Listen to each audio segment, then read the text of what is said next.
Alright, so let's talk about Joan of Arc in New Orleans, because this statue has been through some things, y'all. First off, it was made by this French sculptor named Emmanuel Fromyat back in the late 1800s. Fancy, right? He cranked out 9 of these things. But this particular Joan just sat in some French warehouse for years, probably dreaming of wine and baguettes, until 1958 when a New York company bought the place and said, "Pack it up, Joan, we're going to New Orleans." Now you think that's where the fun begins, but nope.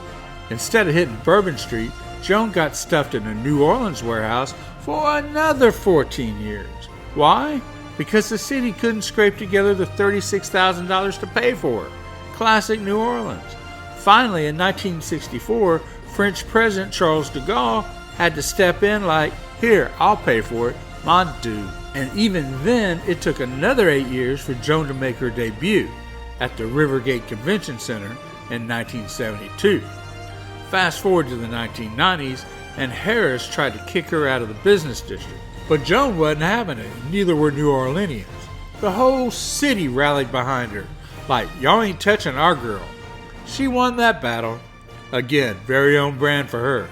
And finally got moved to the Place de France in 1999 on Decatur Street in the Vieux Carré, where she's been standing proud ever since. Here's the thing, Joan's story is basically New Orleans in statue form. She's been knocked around, ignored, and underestimated, but she always comes out swinging. Just like the city she represents, she's resilient. And now she's up there, shining in the sun, reminding everybody that you can't keep a good woman or a good city down.